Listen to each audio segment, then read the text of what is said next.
Herzlich willkommen zu einer neuen Ausgabe der Klemmbaustein-Lyrik und ich hatte in Billund die Möglichkeit, mit Designern von Hidden Side zu sprechen. Das ist ja das Neue, was jetzt im Sommer erscheinen wird bei Lego, was so ein bisschen monstermäßig aufgebaut ist, aber insbesondere, zumindest Lego erhofft sich davon eine ganze Menge, mit AR-Komponente, Augmented Reality, das heißt, man hält also das Lego an das Modell ran und dann passiert da was und man kann Gespenster fangen und. Bisher gab es vor allem die Sets zu sehen und jetzt konnte man auch ein bisschen was von den Spielszenen dann zu sehen bekommen und das Ganze noch erklärt von Leuten, die sich wirklich damit auskennen. Das sehen wir jetzt. Es gibt von diesem Video übrigens noch eine Kurzzusammenfassung auf Deutsch. Der Rest leider, jetzt wird wieder das Interview auf Englisch sein. Dafür erstmal viel Spaß. So, we are now here at Hidden Side. I think one of the new hot series of this summer. Who you are? Hi, my name's Murray Andrews. I'm a senior product lead on Hidden Side, overseeing the sort of digital integration into the mixed reality experience. And who you are?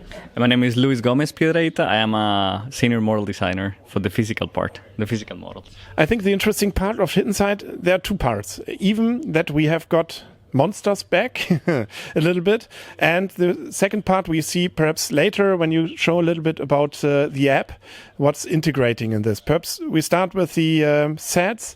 It's interesting to have again a little bit, not horror, I think that's too much, but a little bit this monster theme back.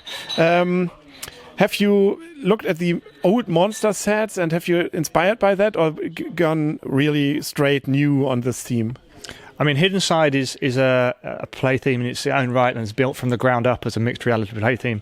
Of course, we're always inspired by old sets and looking at what Lego has done before, but certainly we're trying to create something new and exciting here. Lewis has been designing some of the physical models and you know, to obviously take inspiration from a lot of different places. So I don't know if you wanted to talk a little bit about some of the inspirations to the models. Yes, so this takes place in a fictional city called Newbury. And this is we try to get a good balance of real world for the kids that is relatable to them, but also places where you can maybe look a little bit spooky or maybe something is hidden there and there are mysteries to solve. So that was kind of the inspiration. Even there's chemistry and so on and so on. When you are thinking about your new sets and you get the idea to build them, were there ideas where you say after that, oh no, that's too hard or that's too spooky, perhaps for children? Yeah, I mean, we look at a lot of different ideas, and Lewis works with the team from the physical side to explore different ideas of what might work. And there's a long process that goes through into creating the different models. And we've ended up with a really cool set of models. But yeah, the process is a case of trying out different things and talking about what works. And what's interesting about what we're doing with Hidden Side is it's not just the physical side that we need to think about, it's also the digital layer. We're trying to create this fluid play idea where kids have one hand in each world and moving seamlessly from digital to physical. So it was a new process for us at Lego to try and look at how we design the physical sets to take into account the digital side and the digital side to take into account the physical side.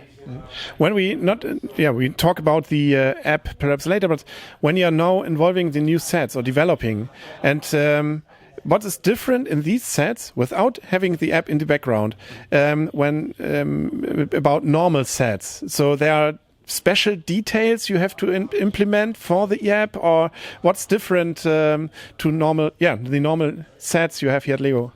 Yes, so we have to start with the technology has to work. So we have to make some silhouettes that are pretty defined, especially for the smaller sets. So that's something quite unique. And also because we have this interaction all the time between the digital app with one hand and then with the other hand doing some kind of functions or flipping buttons or moving something or placing a minifigure. So we have to keep that in mind so the kids can do it with one hand.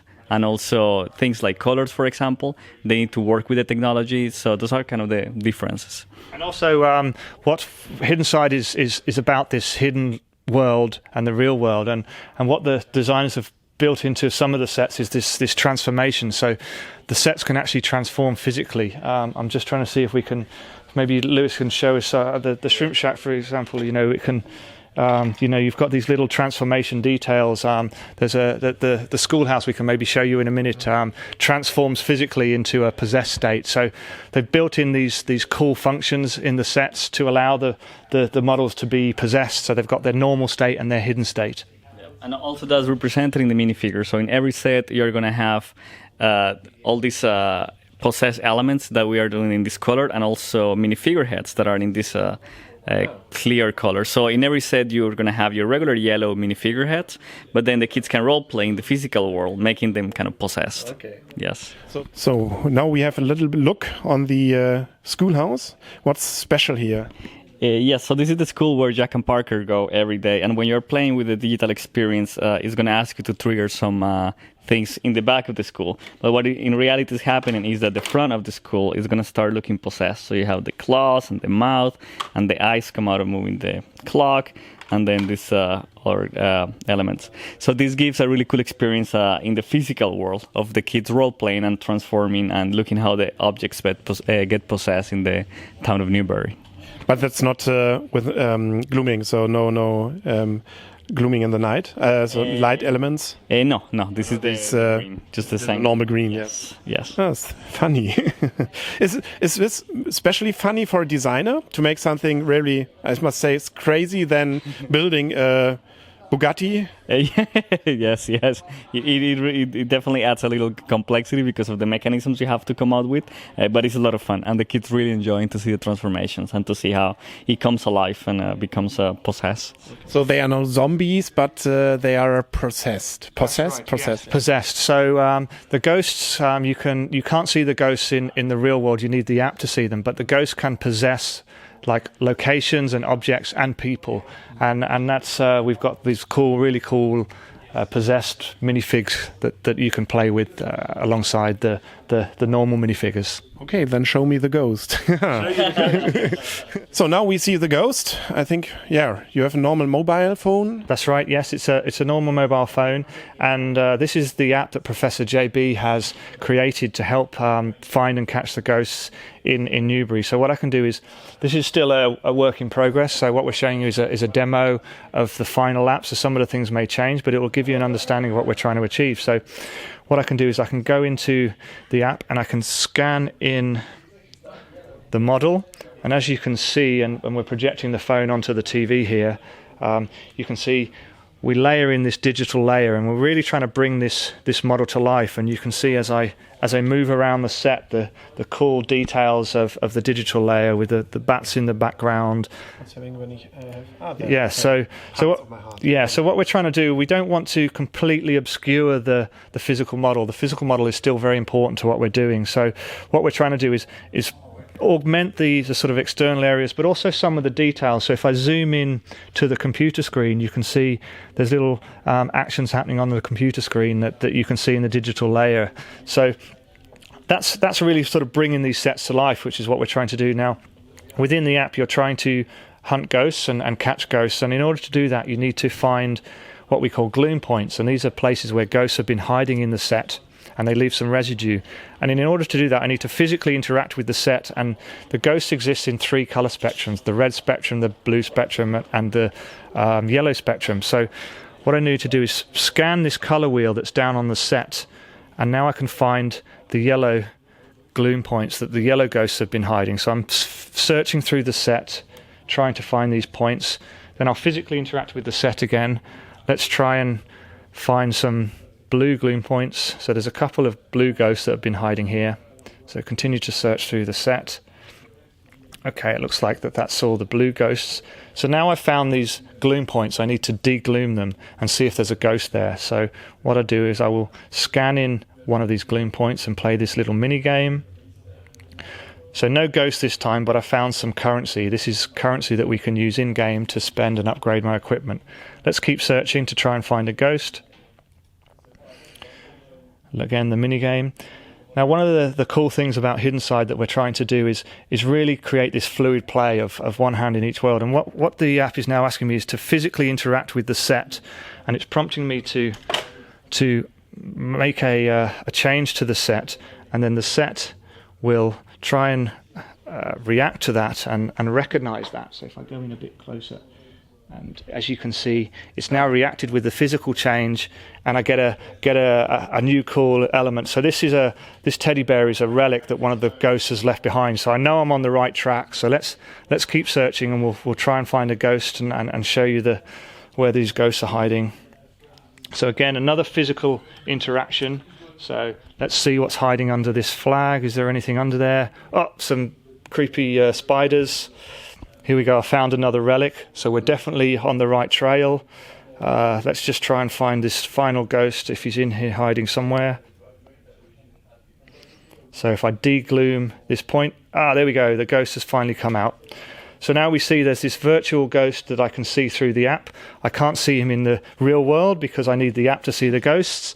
And now I could do this fun shooting little game that we do to try and capture this ghost. And this ghost is a pretty quick one, so he's not easy to find, and he's flying around. At launch, we're going to have about 40 ghosts that you can find across the sets, and we will be doing what we call product as a service, where we will, and by that I mean when we come to, here we go, I've managed to catch the ghost, so that's good news. This product to service idea is when we launch the experience, the sets and the app in August, we're not just going to go away and just do something different. We're going to continue to expand on the experience. We've got a bit of a bug here. As I said, it's a work in progress. But we're going to continue to expand on the experience by adding in new content and new ghosts and new events through the digital layer so that kids can continually experience something new with these sets as they play. Is there also a possibility to play together? Or is it only supported one smartphone and that's it? Or can there be a friend also going hiding ghosts? Yeah, so it's a good question. So for the launch, it's only a single player experience. So it's really you and the ghosts trying to find those ghosts. We're exploring new options about what we can do to enhance the experience, and who knows, maybe we will add sort of multiplayer in the coming weeks and months. But to start with, we're going to focus on the single player with kids trying to build up their ghost collection. So you can see here is an example of the ghost collection and all the different types of ghosts that you can find throughout the different sets. But there's no in-game purchasement, or is there something you can spend money again? No, so the app is completely free. There's no in-app purchases. When you get the set, and you can download the app for free and have fun exploring the sets and catching ghosts without needing to spend anything in the app. What's the aimed age? Which age you aim children to play with this? I think when I see this as an adult, I think it seems not too difficult for an adult perhaps to go, and it shows, as I have seen, where to look and then press and yep. Okay, but there are also really fast, I think, satisfying results. Yep. Which children you have in mind? Yeah, I mean, of course, we want as many children as possible to experience and enjoy Lego Hidden Side. The play theme itself, particularly some of the models are recommended 7 years and above, and what we found, particularly with the testing around the app, is some younger kids they struggle just with the mechanics of holding a phone and interacting if they get sort of below that age, but really the aim for us is as many kids as possible and adults to enjoy the experience and get the sets and download the app and really help Jack and Parker to save Newbury from the ghosts. From you as a developer perspective, when you say, okay, I want to buy one set, which one is the highest price, perhaps the best one, but which you would say it's the best to start? I mean, the good thing about what we've designed from the mixed reality experience is it doesn't matter whether you've got the smallest set or the biggest set, you're still going to be able to enjoy the experience and find these various ghosts. So the ghosts will be moving through Newbury and through the sets, so you'll be able to find all the ghosts in all the sets. It's not locked to in any individual set, so we want kids to be able to experience it. If they're lucky enough to have the schoolhouse, then great, but if they've only got the lab, they're not losing out, and they're going to have this awesome mixed reality experience and also an awesome play set to play with. Okay, very nice. But also, I think the sets, a lot of, for example, like the train and the bus, and there are some I really like, all besides the app, but I'm interested if it's also something interesting for We'll see if adults like it or not, but I think for children it could be very interesting. I mean, that's the beauty of Hidden Side, is that, the sets in themselves are everything you would expect from Lego. They haven't been sort of downplayed in any way, and there's lots of cool details and lots of cool play value in the sets on their own. What we're just doing with Hidden Side is trying to add on this additional layer through the digital. If it's something you want to sort of enjoy and engage, great. If not, just play with the sets and they're still cool and lots of fun. So what you have now is an iPhone. It's also working on Android? Yes, that's right. So it's iPhone and Android. We still haven't finalised the full supported devices, which we're working on over the coming weeks. Because I think these AR systems are different, and iPhone and Android. Was this for you very difficult, or is it easy to transfer from the one system to the other? I mean, certainly Android and iPhone are different systems and use different systems, but we've got some really smart people working on it, so they're able to make it across both platforms. So that's cool. I also asked my community what I had to ask, and okay, one question is: will there be a season 2? And perhaps can you answer this? Yes, certainly. I mean, we're going to continue with Hidden Side through next year and beyond. So yeah, stay tuned for some cool stuff later in the year when we might show you some of the cool stuff that's coming up, both physically and digitally. Okay, we will see. Thank you very much. Thank you. Thank you.